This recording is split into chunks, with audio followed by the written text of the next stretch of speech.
Hello everyone, আসসালামু আলাইকুম। Welcome back to my channel Utfa village cooking. তো বন্ধুরা, আজ তোমাদের জন্য খুবই সহজ ও মজাদার একটা পিঠার রেসিপি নিয়ে এসেছি। এই পিঠাটা তৈরি করতে খুবই অল্প সময় লাগে। তুমি কিন্তু বিকেলে চা বসিয়েও ঝটপট এই পিঠাটা তৈরি করে নিতে পারো। আর উপকরণ লাগে খুবই অল্প, আর এইসব উপকরণ কিন্তু আমাদের কিচেনে সবসময় থাকে। তো চলো কিভাবে পিঠাটা তৈরি করি তা দেখে নাও। তার জন্য অবশ্যই বন্ধুরা না টেনে সম্পূর্ণ ভিডিওটা দেখবে, তাহলে পারফেক্টভাবে তোমরাও পিঠাটা তৈরি করে নিতে পারবে। আর যদি ভালো লাগে একটা লাইক দিবে, আর চ্যানেলে যদি নতুন বন্ধু হয়ে থাকো তাহলে অবশ্যই চ্যানেলটাকে সাবস্ক্রাইব করে পাশে থাকা বেল আইকনটিও ক্লিক করে রাখবে। তাহলে আমি যখনই ভিডিও আপলোড করবো সর্বপ্রথমে কিন্তু তোমাদের কাছে নোটিফিকেশন চলে যাবে। তো পিঠাটা তৈরি করার জন্য প্রথমে নিচ্ছি এখানে আমি ডিম। তো এখানে রুম টেম্পারেচারে থাকা ডিম নিয়েছি একটা, আর দিচ্ছি এখানে 1/3 কাপ পরিমাণ চিনি। তো চিনিটা কিন্তু একটু বাড়িয়েও দিতে পারো, চাইলে একটু কমিয়েও দিতে পারো, তবে 1/3 কাপ চিনি কিন্তু যথেষ্ট। তারপর দিয়ে দিচ্ছি স্বাদ মতো লবণ দিয়ে একটা হুইক্সের সাহায্যে ভালো করে চিনিটা মিশিয়ে নিচ্ছি। তো চিনির দানাটা যতক্ষণ পর্যন্ত বন্ধুরা না গলে ততক্ষণ পর্যন্ত কিন্তু মিশিয়ে নিতে হবে। তো মিশানো হয়ে গেলে এখানে দিয়ে দিচ্ছি 1/4 কাপ পরিমাণ তেল, আর 1/2 চামচ পরিমাণ দিয়ে দিচ্ছি এলাচ গুঁড়া। তো এলাচ গুঁড়াটা চাইলে এখানে স্কিপও করতে পারো, তবে দিলে ফ্লেভারটা খুব ভালো আসে। তারপর সব উপকরণগুলো বন্ধুরা ভালো করে মিশিয়ে নিব। তেলটা যতক্ষণ পর্যন্ত ডিমের সাথে না মিশে ততক্ষণ পর্যন্ত ভালো করে মিশাতে হবে। তো মিশানো হয়ে গেছে, এ পর্যায়ে বাকি সব উপকরণগুলো আমি অ্যাড করে দিচ্ছি।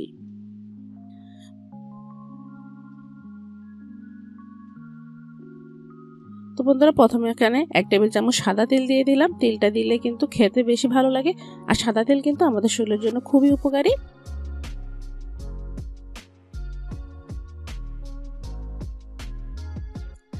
আর দিচ্ছি এখানে 1 কাপ পরিমাণ আটা। তো আজকে আমি আটা দিয়ে পিঠাটা তৈরি করব। তো আমি যেভাবে মেজারমেন্টগুলো দিয়েছি ঠিক সেই অনুপাতে যদি তোমরা মেজারমেন্ট মেপে দাও তাহলে কিন্তু এখানে 1 কাপ আটাই লাগবে। 1 কাপের বেশি কিন্তু লাগবে না, আর একদম কম দিলেও কিন্তু হবে না। পুরোপুরি 1 কাপ আটাই এখানে দিতে হবে, দিয়ে ভালো করে মেখে নিতে হবে।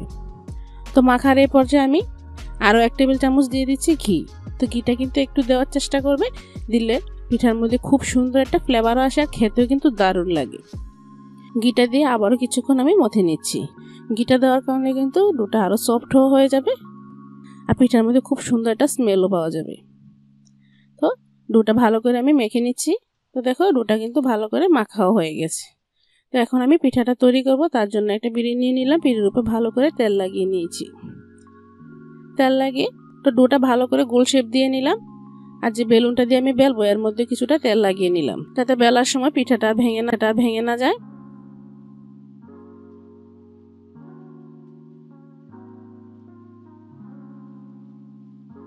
তো বন্ধুরা দেখতে পাচ্ছ আমি পিঠাটা বেলে নিচ্ছি। এটা কিন্তু একটু মোটা করে বেলে নিতে হবে। এই নাস্তাটা যত মোটা করে বেলবে খেতে কিন্তু বেশি ভালো লাগবে, আর একদম মোটাও করা যাবে না। তোমরা দেখেই বুঝতে পারছো আমি কিরকম পুরুতে পিঠাটা তৈরি করছি। তারপর আমি সাইডের আঁকা বাঁকা অংশগুলো একটু কেটে দিচ্ছি, কেটে সমান করে নিচ্ছি। তো সাইডে অংশটা কেটে এটা আমি চারকোনা শেপের তৈরি করে নিলাম, আর বাকি অংশগুলো দিয়ে কিন্তু আবারও আমি পিঠা তৈরি করে নিব। তো এখন আমি লম্বা লম্বা করে কেটে নিচ্ছি। তো বন্ধুরা এখানে কিন্তু বলে বোঝানোর মতো কিছু নেই, তোমরা কিন্তু দেখেই বুঝতে হবে। এই ডিজাইনগুলো কিন্তু দেখেই বুঝে নিতে হবে। ডিজাইন কিন্তু বলে বোঝানোর মতো কিছুই থাকে না।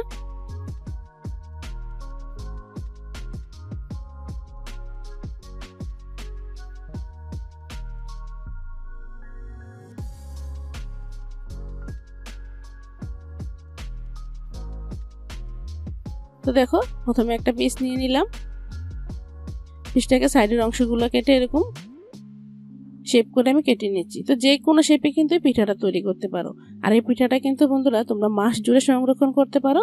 এটা একটু বেশি পরিমাণে তৈরি করে তোমরা কিন্তু এটা ঠান্ডা হওয়ার পরে এয়ারটাইট বক্সে ভরেও কিন্তু এটাকে সংরক্ষণ করতে পারো, আর অবশ্যই ভাজার পর কিন্তু এয়ারটাইট বক্সে ভরে সংরক্ষণ করতে হবে। তো চাইলে কিন্তু এটা বেশি পরিমাণে তৈরি করে রেখে দিতে পারো, বাসায় মেহমান আসলেও ঝটপট তৈরি করে নিতে পারো।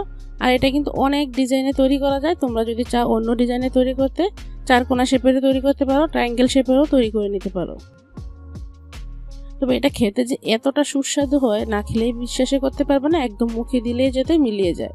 আর চায়ের সাথে কিন্তু একদম পারফেক্ট একটা পিঠার রেসিপি। তো দেখো সবগুলো পিঠা তৈরি হয়ে গেছে।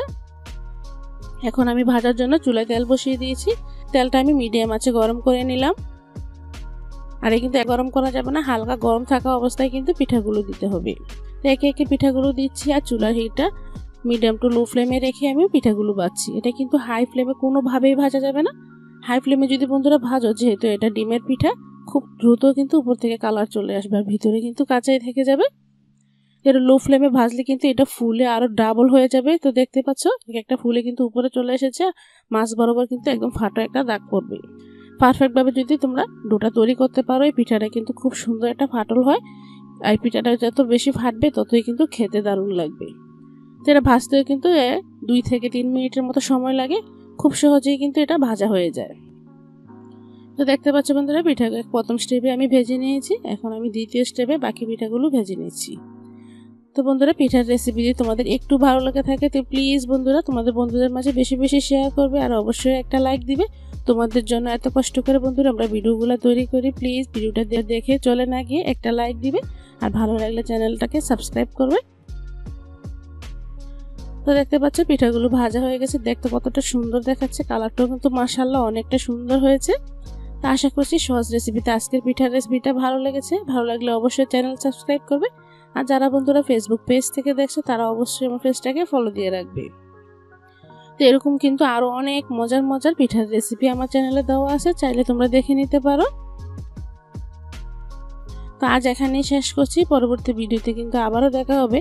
সেই পর্যন্ত সবাই ভালো থেকো, সুস্থ থাকো। আল্লাহ হাফেজ, আসসালামু আলাইকুম।